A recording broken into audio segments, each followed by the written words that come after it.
So welcome to our Anupa K36 channel.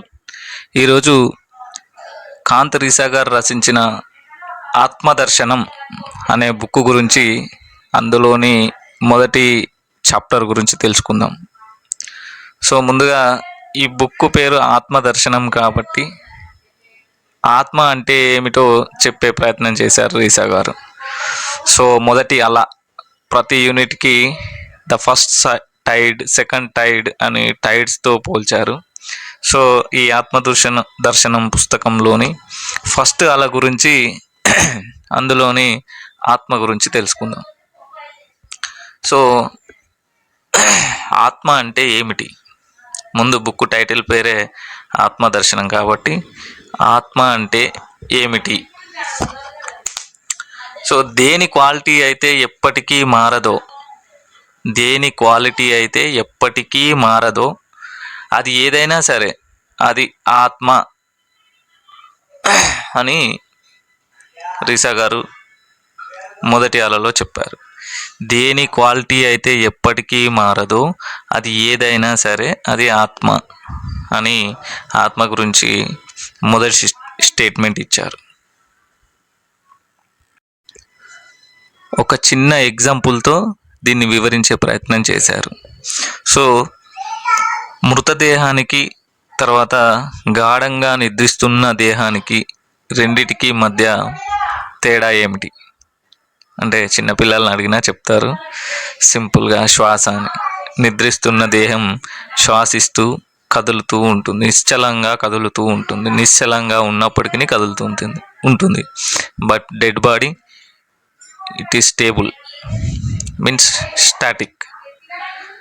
So ఆత్మస్వరూపం ఆ గాఢ నిద్రలో ఉన్న శరీరం లాంటిది. ఇక్కడ రెండు పదాల గురించి మీరు క్లియర్గా తెలుసుకోవాలి. ఒకటి స్టాటిక్ అండ్ రెండవది డైనమిక్. ఈ రెండు పదాల వ్యత్యాసాన్ని తెలుసుకోవాలి. ఇక్కడ మృత శరీరం స్టాటిక్, బట్ గాఢ నిద్రలో ఉన్న శరీరం డైనమికల్లీ స్టాటిక్. సో దీన్ని కొంచెం మీరు డిక్షనరీలో కానీ లేదా గూగుల్ చేసి కానీ తెలుసుకోండి. డైనమికల్లీ స్టాటిక్ అంటే నిశ్చలత్వంలో ఉన్న కదలిక. సో చాలా అద్భుతమైన పదం. ఆత్మను వివరించడానికి, ఆత్మస్థితిని తెలపడానికి రీసా గారు ఉపయోగించిన అద్భుతమైన పదం ఇది, డైనమికల్లీ స్టాటిక్.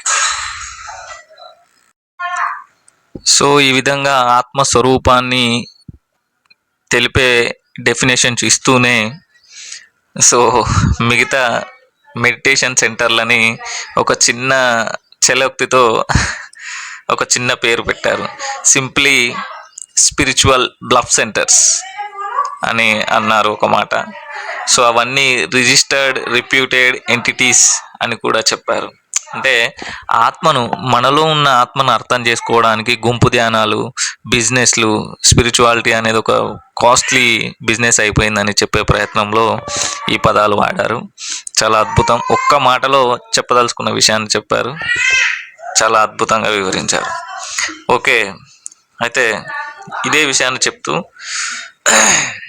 గురువులు రామకృష్ణ పరమహంస, రమణ మహర్షి, నీమ్ కరోలి, రూమి, తట్వాలే బాబా, బుచ్చారెడ్డి గారు ఇలాంటి గొప్ప వ్యక్తులు ఉన్నంతకాలం స్పిరిచువాలిటీ ఎంతో హానెస్ట్గా ఉండేది. కానీ ఇప్పుడు sugar coated bluff centres, sugar coated bluff బిస్కెట్లా మారింది అని వివరించారు. చాలా అద్భుతంగా చెప్పారు. సో ఆత్మ విషయానికి వస్తే, ఆత్మ దాని క్వాలిటీ ఎప్పుడూ ఒకేలా ఉంటుంది, కానీ స్టాటిక్ అంటే నిశ్చలంగా జడత్వంగా కాదు, ఇట్ ఈస్ డైనమికల్లీ స్టాటిక్ అని చెప్పారు. సో దీన్ని క్షుణ్ణంగా అర్థం చేసుకోవడానికి మీకు నచ్చిన భాషలో మీరు అనువదించుకొని తెలుసుకోండి. ఆత్మస్వరూపం అనేది డైనమికల్లీ స్టాటిక్. తర్వాత దీనికి ఒక చిన్న ఎగ్జాంపుల్ ఇచ్చారు. సో గులాబీ పువ్వు సువాసన అనేది కొన్ని వేల సంవత్సరాల నుంచి ఒకే విధంగా పరిమళిస్తూ ఉంది. అంటే కొన్నిసార్లు దాని స్మెల్ కొన్ని ఎక్కువ ప్రాంతాలకు విస్తరించడం, కొన్నిసార్లు తక్కువ ప్రాంతాలకు విస్తరించడం జరుగుతుంది. But still the quality, the smell it is same అని వివరించారు. సో ఆత్మని వివరించడానికి ఇది ఒక ఎగ్జాంపుల్గా తీసుకొని వివరించారు. మీరు బుక్ తీసుకొని చదివితే చాలా అద్భుతంగా అర్థమవుతుంది.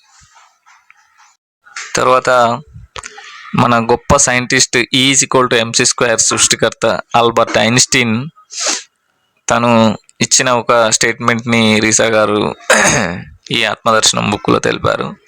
అదేమిటంటే, this is an expanding universe, this is an expanding universe, but the quality of organisms just remains the same.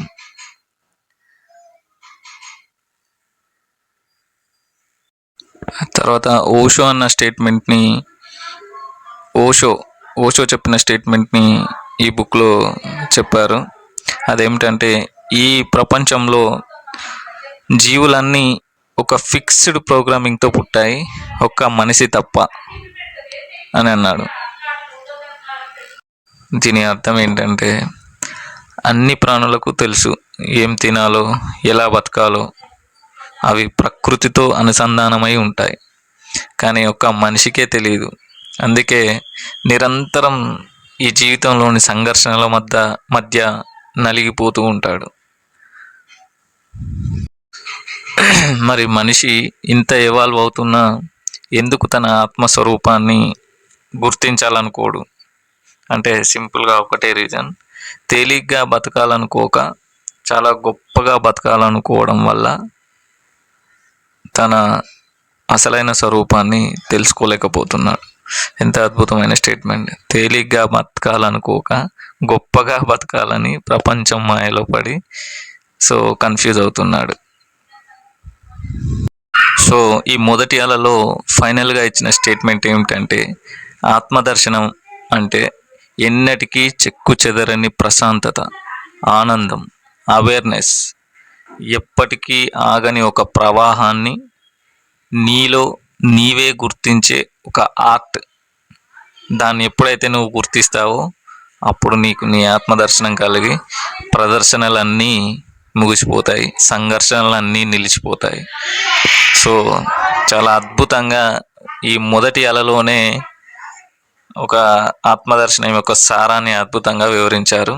So ఈ రోజుకి ధన్యవాదాలు.